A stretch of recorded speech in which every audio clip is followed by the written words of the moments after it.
Hello friends, good morning. यहाँ पे मुझे होना था तैयार क्योंकि मुझे जाना दीदी के घर, और इस हाल में बिल्कुल भी घर में घुसने नहीं देगी।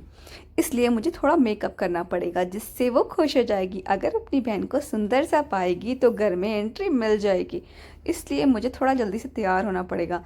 मैं अच्छे से तैयार होके प्रॉपर, मेरे बाल थोड़े कम होने लगे यहाँ पे, पर कोई बात नहीं। यहाँ पे फटाफट से चुन्नी ली क्योंकि मुझे अपने सास ससुर के पास भी जाना है, तो इसलिए चुन्नी से कवर कर लिया खुद को। फिर फिर मैंने फटाफट से इनको बोला कि पकड़ो बेबी जी, बेबी को। और हम फटाफट से गाड़ी में बैठ के, गाड़ी में मैंने चुन्नी की साइड बैग था दो दो, एक वामिका का और मेरा।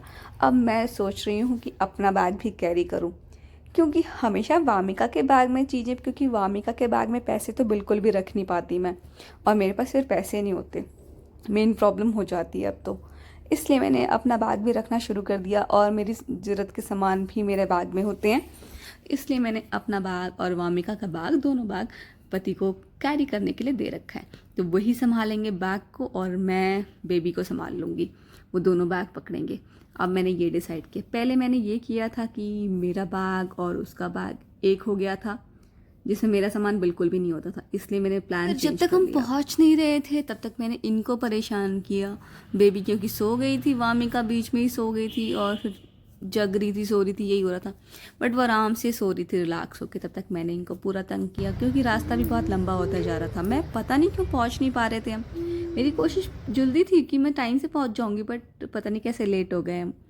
इसलिए वामिका बीच में जाग भी गई थी और इसके साथ थोड़ी मस्ती करी, बट फिर भी रास्ता नहीं कवर हुआ। फिर जैसे ही हम पहुंचे, ये तो जाग चुकी थी अच्छे से, और हम सीधे पहुंचते ही ये अपने पापा जी की गोदी में, जो कि मेरी दीदी के ससुर जी हैं, उनकी गोद में आराम से बैठ करके अपना बाबा वाला फील ले रही थी। थोड़ा शर्मा भी रही थी, बिल्कुल शांत थी उनकी गोद में। पर जब गिफ्ट्स वगैरह मिले उनको, तो ये बिल्कुल रेडी हो गई कि हाँ, मैं अब फ्रेंड हूँ, सबकी फ्रेंड बन गई। फिर ये गिफ्ट्स में लाइट जले और ये सारी चीज़ें इसको मिली इसकी मौसी मौसा की तरफ से, और मतलब कि इसके भाई बहन ने भी दिया। इसके लिए बहुत सारी चीज़ें आई थी। ये फुल मस्ती में सॉन्ग बजने लगे थे इसके, इसको बहुत अच्छा लग रहा था। यहाँ पे उसका भाई चीज़ी खाने में लगा हुआ था और कोशिश कर रहा था कि वामिका को भी खिला दो, बट वामिका तो कुछ खाती ही नहीं है, तो बस वो शक्ल देख रही थी। फिर यहाँ पे भाई इसको अपनी टॉयज़ को दिखा रहा था, और ये खुश हो रही थी इस तरह से। ये टॉयज़ को देखती थी, फिर उनसे बातें कर रही थी, उनको बुला रही थी। पर जैसे इस तरफ से जा रहा था वो, तब तक फिर मौसा जी भी आ गए, और मौसा जी के साथ इसने भी वीडियो बनाया। और फिर बहुत सारी प्रिपरेशन मौसा जी ने करके रखी हुई थी। इसके लिए पूरा जंगल के सारे जानवर उठा के लेके आए हुए थे, और उसके साथ वामिका को खेलने दिया। इसको डायनासोर बहुत पसंद आया, जिसको उसने उठा लिया और फिर उसके साथ खेलती रही। फिर धीरे धीरे सारे टॉयज़ उसने उठा उठा के सारे जंगल के सारे जानवर उठा उठा के फेंक दिए। बट बहुत ही मज़ा आया वामिका को। यहाँ थोड़ी गर्मी लग रही थी क्योंकि यहाँ ये बाहर के एरिया में बनाया हुआ था जंगल। तो फिर हम वापस अंदर चले गए।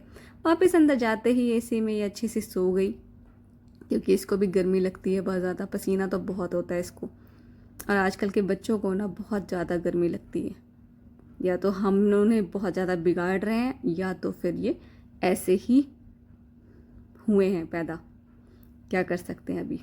अभी हम जब इन्हें एसी देते हैं तो ये बिल्कुल हैप्पी होते हैं, और जब एसी नहीं होता है तो ये बिल्कुल पसीने में होते हैं।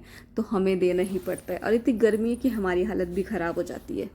तो इसे रिलैक्स होकर फिर ये इसी में सो गई थी।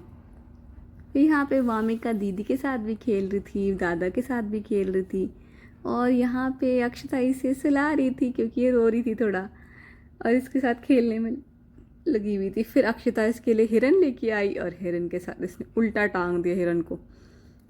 उसके साथ मस्ती करी, दीदी की सारी टॉयज़ ले ली थी इसने। बोला कि भाई ये सारे टॉयज़ अब मेरे हो गए हैं। ये है इसकी मौसी। मौसी की गोद में ये थोड़ा कंफ्यूज हो रही थी कि मम्मा है या मौसी। ऐसे ही बच्चे कंफ्यूज होते हैं मौसी और माँ में। और ये बहुत मतलब रिजेंबल कर पा रही थी, बहुत खुश हो रही थी दीदी मेरी कि प्रिया तू भी ऐसी छोटी सी थी, दीदी ने मुझे बहुत गोद में खिलाया है अपनी। तो अभी वो फील कर पा रही थी मुझे और इतने छोटे बच्चे को। मस्ती कर रहे थे, हमने बहुत मस्ती करी। दीदी के घर पे। फिर दीदी के घर पे इस तरह से बहुत सारे टॉयज़ हैं और ऐसे वॉल पे पेंटिंग पे बटरफ्लाइज है, और ये वाला झूला भी है। ये झूला मुझे भी चाहिए। जल्दी ही कोशिश करूँगी कि मैं ज़िद करके मंगाऊँ, क्योंकि ये प्यार से बिल्कुल भी नहीं आ रहा है। तो देखते हैं कब आता है ये झूला मेरे दीदी के पास। घर में ये झूला बहुत टाइम से, और जब भी मैं जाती हूँ ये झूला जो झूलती हूँ। यहाँ पे हम बाय कर ही नहीं पाए बिल्कुल भी, मेरा बाय मिस हो गया था। तब तक रास्ता हमने इस तरह से ट्रैवल किया, और इतना प्यारा सा ये झंडा, ये दिल्ली में हर जगह झंडे लगे हुए हैं और ये मुझे बहुत प्यारा लगता है। हम घर पहुँच करके हमने चेंज। आज के लिए तो इतना ही, बट ये देखिए ये था best part of the day, जहाँ पे सारे बच्चे मेरे साथ खेल रहे थे। इन बच्चों के साथ बहुत जुड़ी हूँ मैं, बहुत टाइम तक इनके साथ इतना खेली हूँ मैं, अपने बच्चों की तरह बहुत ज़्यादा प्यार किया, और इनके फ्रेंड्स भी बनी रही हूँ। और प्रांशुल तो मुझे कंफ्यूज होता था मुझ में और मामा में अपनी, तो ये बड़े अच्छे मोमेंट है, और वामी का भी कंफ्यूज हो रही थी।